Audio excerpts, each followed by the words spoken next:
Se eu prestar atenção no que significam os nomes das porções, eu entendo por que elas podem ser lidas juntas. Por exemplo, observem uma sequência profética que se desdobra nas próximas semanas. Teremos as Parashot Aharemot Kedoshim. E elas vão falar de um assunto que já aconteceu, porque é a explicação de um assunto que aconteceu lá na Parashá Shemini, que são as mortes dos 2 filhos de Aharon, Nadav e Avihu. E por isso, a Parashá Aharemot começa assim, após a morte de Nadav e Avihu, que foi interrompida pelas leituras de Tazíria e Metzorah. E Aharemot Kedoshim, se traduzirmos os nomes, nós teremos a frase formada Aharemot, após a morte, Kedoshim, santos. Então, formando a frase após a morte, santos. Ou seja, quando essas parashot são lidas juntas, para além do que ela traz ali na narrativa do texto, ela está contando uma história também sobre a jornada da alma, sobre a santidade a ser alcançada após a morte. Como viver uma vida que eleve a nossa morte a ponto de, após ela, nos tornarmos santos. Ok?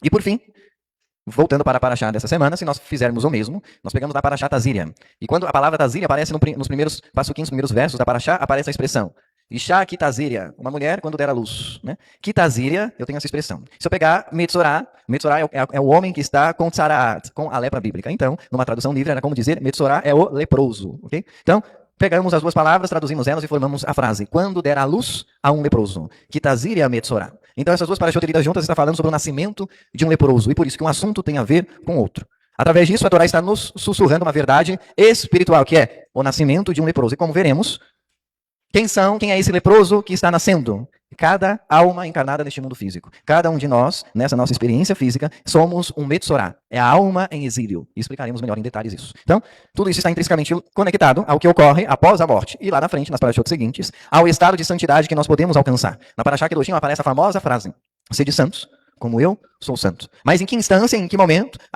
alcançamos esse nível de Tzerenkadimut, de imagem e semelhança divina no aspecto da santidade? Então, o processo que se inicia no nascimento encontra a sua culminação na morte. E o caminho entre esses dois pontos é precisamente o que essas parashot vêm nos ensinar. Então, enquanto a Haremot Kedoshim vai explicar muito melhor as jornadas espirituais de toda a humanidade, Tazíria Metzorah vai falar especificamente deste dia chamado vida, que acontece entre um pôr do sol e outro, simbolicamente falando, da nossa experiência terrena, da nossa condição impura e do nosso processo de cura. Okay? Então, os mestres da Hassidut nos ensinam que as primeiras letras de Tazíria e Metzorah formam também a palavra Met, que em hebraico significa morto.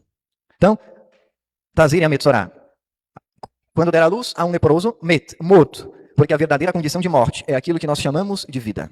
É a percepção física e material da existência, que para a alma é como se ela estivesse morta. Então, esta não é uma coincidência trazida na Torá, mas uma indicação precisa de que a condição do Metzorah, o leproso, é comparada pelos sábios à condição de quem está morto. Okay? E o Talmud, no Moed Katan, deriva inúmeras leis de luto derivadas da Parashá Metzorah. E o leproso, ele é, portanto, alarricamente, um morto ambulante. Por isso, Yeshua aparece respondendo ao possível seguidor, dizendo: deixe que os mortos sepultem os mortos. Porque ele estava montando um ministério formado por pessoas que já enxergavam que esta vida não é verdadeira. E que precisavam abrir mão dela para se conectar a uma verdadeira vida. Este não conseguia, porque este ainda padecia na própria morte. E ele disse: se você quiser me seguir, deixe que os mortos sepultem os mortos. Não há diferença entre o que morre no físico e o que permanece vivo. Ambos são como um Metzorah, como alguém que está leproso e, portanto, morto. Mas por que nós nascemos nessa condição? Porque a Torá dedica capítulos inteiros com detalhes minuciosos, descrevendo e destrinchando o estado de impureza que, numa primeira análise, parece tão distante da nossa realidade moderna, contemporânea, considerando que essas leis hoje não estão em vigor, porque a doença de Tzaraat, assim chamada lepra bíblica, não existe mais nos dias de hoje. E que, portanto, não temos também um sacerdote em exercício, não temos sequer o Beit HaMikdash, o templo, então as leis estão suspensas, permanecem vivas, mas o modus operandi delas ainda está suspenso até a reconstrução do templo sagrado. Então, como entendê-las, tendo algum tipo de relação com a nossa vida hoje? E a resposta está muito antes na Bíblia. Está no evento primordial que definiu a condição humana. Qual é o evento primordial que define a condição humana e a realidade física e material? O evento do Éden. Okay? O evento do Éden traz uma lição valiosa que nos ajuda a entender o que é a experiência da vida física. Mas antes de aprofundarmos, vamos puxar o Éden dentro da Parashá Tazíria. Então lá em Vaikra 12:2, Levítico capítulo 12, verso de número 2, diz assim: Isha Tazíria ve'aledá zahar ve'tamea shiviá yamin. Uma mulher, quando der à luz e conceber um menino, Zahar, um macho, ficará impura por 7 dias. E aqui surgem duas perguntas imediatas. E os sábios trazem as verdades ocultas da Torá através de perguntas sinceras no texto. Você tem que ler um texto bíblico como se ele estivesse acontecendo agora. O motivo pelo qual você não faz perguntas corretas ao texto bíblico é porque você vê ele sobre um texto passado. E aí o teu cérebro faz a seguinte análise. Estou lendo um texto. Veio o princípio de uma pergunta, mas eu não faço. Por quê? Porque eu não preciso saber. Porque isso já aconteceu. E as pessoas, eu suponho que elas tiveram as respostas que elas precisavam. E ali eu travo a minha experiência com o texto bíblico. Mas se eu leio a Bíblia como se Deus estivesse dizendo aquilo para mim e para mais ninguém, então eu preciso fazer perguntas para entender o que ele quer que eu faça. Eu tenho que me colocar na condição, entre aspas, de Moshe Rabbeinu, de completo ignorante que está recebendo uma missão que não conhece. Então eu tenho que fazer perguntas para trazer aquilo para a minha vida. Primeira pergunta que esse único versículo nos traz é: por que uma mulher que realiza o ato mais sagrado, que é dar à luz, trazer uma nova vida ao mundo, ser parceira do Criador na continuidade da criação, ela fica impura? E além disso, tem que oferecer um sacrifício pelo pecado. Segunda pergunta que o texto nos traz: por que existe uma diferença clara entre o período de impureza para quem é mãe de um menino e o período de impureza para quem é mãe de uma menina? Uma mulher fica mais tempo impura, o dobro de tempo impura, se ela der à luz a uma menina. Será que a Torá ela é machista? Será que uma mãe que dá à luz a uma menina, ela está de alguma forma trazendo uma alma menos elevada para o mundo, então ela fica impura? E o que nós veremos é que a Torá não tem nada de machista e que há uma razão que nós não olhamos no texto para isso. Então, para respondermos a essas perguntas, vamos primeiro puxar o jardim do Éden, porque o primeiro homem nascido é Adão, só que ele não é nascido de mulher, ele é formado do coração da terra. E ali nós também temos a primeira expressão de macho e fêmea, como é dito, macho e fêmea os criou. Então, para eu entender a diferença de nascer um menino e uma menina, eu tenho que entender quando nasceu a ideia de macho e fêmea, lá no Éden. Eu tenho que entender o Éden como uma alma que está dentro do útero. Então, o Éden, na abordagem de hoje, não vai ser compreendido como um lugar no passado, onde o homem foi formado. O Éden vai representar uma região espiritual, a região onde a alma está antes de nascer. Então, Adão e Eva continuam existindo. Quem é Adão e Eva? É a condição masculina e feminina da alma antes de vir a esse mundo, que está no Éden. Gan Éden, Jardim do Éden, como os sábios chamam. É essa região espiritual onde as almas ficam, tanto antes quanto depois da morte. Okay? O Éden é de onde a gente sai e para onde a gente volta. Mas para voltar é mais difícil, porque tem 2 querubim guardando o local. Okay? Mas a alma sai do Éden. E ela tem macho e fêmea. Os nossos sábios vão dizer no Zohar da Parashá dessa semana que então Deus fragmenta os 2 aspectos da alma, divide entre masculino e feminino.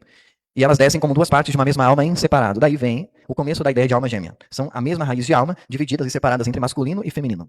Okay? Porque a experiência física não contempla no mesmo ser o masculino e o feminino de forma equilibrada. Precisa ser manifestado através de 2 entes, de 2 corpos. Então, quando nós viemos ao mundo, ou eu manifestei a parte masculina da alma superior, ou eu estou manifestando a parte feminina da alma superior. Okay? E o veículo para isso é a biologia humana, okay? Que prepara para receber a assinatura daquela alma. Okay? Então, vamos lá. Antes do pecado, do fruto do conhecimento, Adão e Rava existiam um estado de consciência expandida, espiritualmente clara. E aí o Zohar nos revela que eles não tinham dimensão física, porque é sobre nós antes de vir a esse mundo. Estamos na condição de Adão, que é uma condição energética e espiritual. Então, Adão pecou, comendo do fruto do conhecimento do bem e do mal. Qual é a atitude de Adão depois que ele peca? Ele sente vergonha. Quando ele sente vergonha, ele se esconde do Criador atrás da árvore. Quando ele se afasta do Criador, se escondendo atrás da árvore, ele passa uma mensagem. O problema não é o pecado. O problema é a minha falta de capacidade de lidar com ele. Abraçando a vergonha, que basicamente é o orgulho. Então você é orgulhoso. Você só aparece diante de mim quando você entende que é perfeito. No dia que você percebe a sua imperfeição, você se esconde. E ali o homem cria a ramificação da sua vida. O remédio para esse orgulho é se ver de forma ainda mais imperfeita. Se você tivesse lidado com o pecado de cara limpa, comparecendo perante o Criador, você estaria abraçando a humildade e o resultado seria outro. Mas como você pecou, não teve condições de lidar com isso, se escondeu, então você abraçou o seu orgulho. E nesse momento, para você, morte. Porque a morte nada mais é do que o orgulho. E aí vem Tazir e a Metzorá, a experiência do mundo físico. E aí Deus expulsa o homem do Gan Éden. Bereshit 3:21 está escrito: Vayaz Adonai Elohim le'adam uleishto ketonet or. Vai lá ver Shem. E Hashem, o eterno Criador, fez para Adão, Veishto e sua mulher, túnicas de pele. E lá a palavra é ketonet, não, é katenot or. Túnicas de pele. A palavra para pele ali é or. Or também é luz, só que or para luz é escrito com Aleph, e or para pele é escrito com Ain. E os vestiu com isso. Então não está dito que ele fez roupas como os dos animais. Ele criou pele. Nesse momento o homem ganhou carne e osso. Dali para frente, os seres humanos não mais seriam criados da luz só, mas eles precisariam passar por uma experiência física. Depois dali, é dito que Adão e Rava conceberam e deram luz a filhos. A primeira parturiente é Eva. Quem é a mulher que está parindo na Parashá Tazíria? É Eva. Eva está parindo os corpos que receberão as almas que chegarão que virão do mundo superior. Por quê? Porque Deus reduz a nós a experiência física por causa do nosso orgulho. Agora a alma vai ter que aprender a evoluir, tendo menos informação ainda, vivendo o seu estado de Metzorá. Ela foi exilada. O Metzorá, o homem leproso, ele era afastado do acampamento de Israel por no mínimo 7 dias. A alma é afastada do Éden pela duração dos dias de vida concedidos a ela, na experiência física. Então a nossa experiência física é o exílio da alma do Éden. Nós estamos em exílio e estamos aqui para, assim como o leproso, nos curarmos. Midrash Rabbah e o Zohar nos revelam um segredo extraordinário sobre isso, que é, na Torá de Rabi Meir, a palavra estava escrita não como or, pele, com ain, mas como or, luz, com aleph. Então havia uma variação da Torá comentada, que foi mudado propositalmente a primeira letra da palavra or para pele, para indicar ali uma luz e não uma pele física. A substituição, neste caso, da letra aleph pelo ain, ela representa então a descida cósmica, ok? Em 70 níveis, 70 valor numérico da letra ain. Então nós descemos 70 níveis quando nós viemos ao mundo físico. Saímos do 1, do Aleph, e viemos para 70 níveis abaixo. Por isso está escrito, a mulher permanecerá impura por 7 dias. Por isso está escrito, o Metzorá permanecerá impuro por 7 dias. A mulher, quando dá a luz, permanece impura pela impureza do que nasce, porque ele está numa condição de 70 níveis abaixo. Então, a transição de uma existência de luz para uma existência revestida de pele, de matéria, de ocultação dessa luz primordial. E aí vamos Zohar para Shavai e ele nos explica. Depois, o santo bendito seja ele, fez para Adam outras vestimentas das flores das árvores do jardim do Éden também.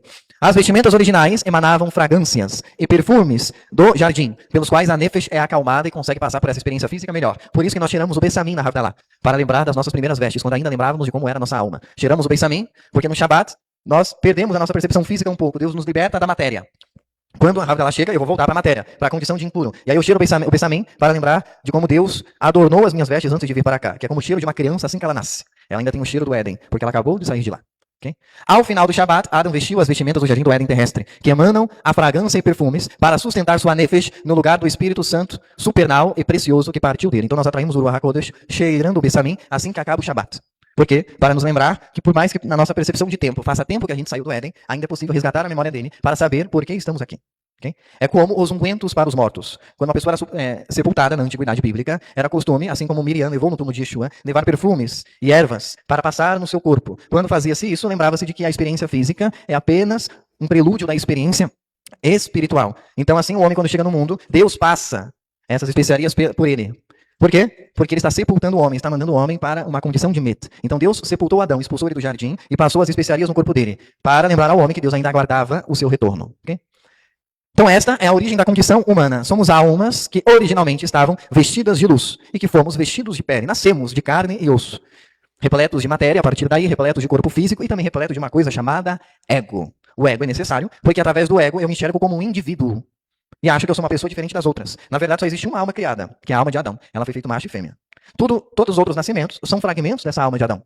Mas cada fragmento é responsável por uma retificação específica do pecado de Adão. Para que eu me concentre na minha parte, Deus coloca em mim o ego. Para que eu acredite que eu seja uma pessoa diferente. E me concentre só na minha vida. Então o ego deveria servir para a gente cuidar da nossa vida. Mas, infelizmente, o ego serve para uma coisa oposta a isso, quando ele está doente, quando eu não estou consciente da minha experiência física. Quanto mais tempo eu me concentro na vida do outro, menos eu me concentro na partícula de Adão que eu vim retificar. Enquanto você está ajudando o outro, entre aspas, a retificar a partícula de Adão dele, você está negligenciando a sua. E por isso que a Parashá Metzorá chega para nós. Porque a condição de um leproso vinha por causa de alguns pecados, dizem o Talmud. Dentre eles, o pecado da Lashon Hará. Por quê? A Lashon Hará é cuidar da vida do outro, é julgar o outro. Quando você deveria estar preocupado em retificar a centelha divina, que é a sua missão. Usar o ego para ser individual na sua missão. Mas você está usando o ego para trazer sofrimento para uma outra alma que, por estar encarnada, já está sofrendo. E aí então vem a doença que mostra na pele. Ou seja, a pele que Deus te deu não precisava, mas é bonita. Mas já que você não entende porque você está aqui, eu vou deixar a sua pele feia. Para que você entenda que você está morto. Então você já está devendo. Se eu quiser, a sua carne entra agora em estado de putrefação. Porque ela já está. Eu só deixei ela bonita para você não perceber a morte que você vive. Mas no momento que você falar do outro, eu deixarei você perceber a morte que você vive. E aí eu tirarei de você a anestesia da dor de quem está encarnado. E você perceberá a dor que você está passando, mas que Deus anestesia você. Para que a sua experiência física seja mais tranquila.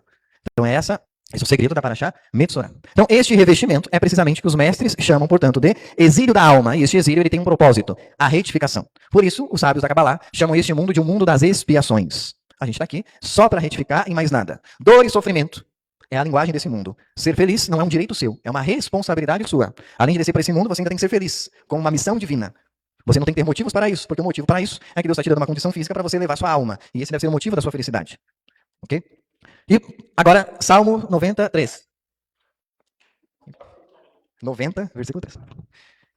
Está escrito assim, é o mesmo salmo que a gente lê tanto No Sefirat Homem, ensina-nos a contar os nossos dias de modo que possamos adquirir um coração sábio. No versículo 3 está assim: Vetomer chuvu bnei Adam. Tu reduzes o homem à extrema fraqueza e dizes: tornai ao bom caminho, ó filhos do homem. Nesse salmo, é um salmo atribuído a Moisés, ele fala: os dias da nossa vida, quando muito, são 80 anos, e não passam de enfado e cansaço, e depressa passa e morremos. Ensina-nos a contar os nossos dias de modo que possamos adquirir um coração sábio. O que Moisés está falando? Que a experiência física, seja de 80 anos ou mais, não passa de enfado e cansaço para a alma, porque é o exílio dela. Porque Deus nos reduziu à extrema fraqueza física para nos dizer: chuvu bnei Adam. Voltem, ó filhos do homem, saia de trás da árvore que você se escondeu, da vergonha que esconde o orgulho que você não reconhece. Então a palavra hebraica para reduzes a extrema fraqueza no Salmo 90, versículo 3, é daká, que os nossos sábios interpretam como um processo de compreensão da alma na matéria. Ele está fechando a alma num caixão, e esse caixão é o corpo. Somos comprimidos, esmagados e limitados aos 5 sentidos físicos. Tudo para que possamos realizar o trabalho da retificação e finalmente retornar a Deus.